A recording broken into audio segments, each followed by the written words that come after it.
Différents jeux de rôle pour différentes personnes. Aujourd'hui, nous abordons Fantasycraft et les systèmes dits D20, comme le célèbre Donjons et Dragons et Pathfinder. Dans cette vidéo, je vais essayer de ne pas entrer dans les détails pour vous donner une idée d'une partie de l'un de ces trois jeux puisqu'ils ont des mécaniques très similaires. C'est parti. Fantasycraft, Donjons et Dragons et Pathfinder sont des jeux d'Heroic Fantasy compilés sous la forme de gros dictionnaires de 500 pages.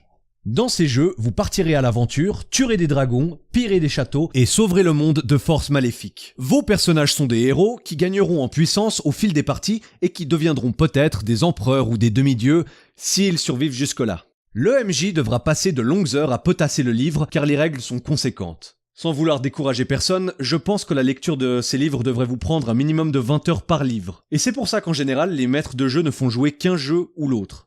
Pour les joueurs, il leur faudra environ 1 à 3 heures d'explication pour créer leur personnage et comprendre les règles. Tout dépend du QI moyen de votre groupe. Les feuilles de personnages sont en général complètes, et vous aurez une large gamme de possibilités pour créer le personnage de vos rêves. Ces jeux se jouent principalement au D20. On lance toujours un D20 qu'on additionne à des bonus pour savoir si l'action réussit. Mais la véritable force de ces jeux sont les combats tactiques. Les joueurs et le MJ placent des figurines ou des pions sur un tapis de bataille, une carte quadrillée, et jouent au tour par tour pour représenter chaque détail du combat. Chaque coup d'épée, chaque flèche tirée, chaque sort lancé décapitant des hordes d'ennemis. Cela a pour effet de créer une narration cinématique que l'on retrouve au cinéma dans des films comme Kill Bill. Après 3 à 4 heures de jeu, la partie prend généralement fin.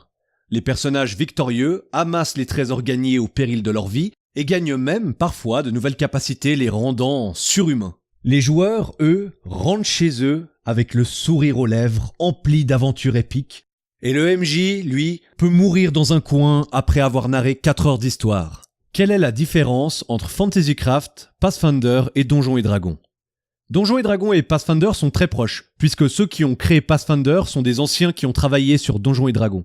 Fantasycraft, quant à lui, est un jeu qui s'inspire de ses prédécesseurs, mais change la formule en rendant les personnages non combattants plus viables, en ajoutant plus de règles sur certains points comme un système d'économie et de dépenses d'or, change la façon de lancer des sorts, mais surtout peut être adapté dans la majorité des univers fantastiques car beaucoup de ces règles sont interchangeables. Exemple, si vous voulez retirer la magie de votre univers, le livre vous indique toutes les règles à ignorer, idem pour la technologie par époque et le rapport des hommes aux divinités. Bref, il y a plus de règles, mais c'est facilement adaptable à n'importe quel univers fantastique. Voilà, j'espère que cette vidéo vous a plu et je vous retrouve dans un futur proche pour survoler Ryutama, un jeu de rôle japonais bien différent de nos jeux de rôle occidentaux. D'ici là, je vous dis à très bientôt pour de nouvelles vidéos.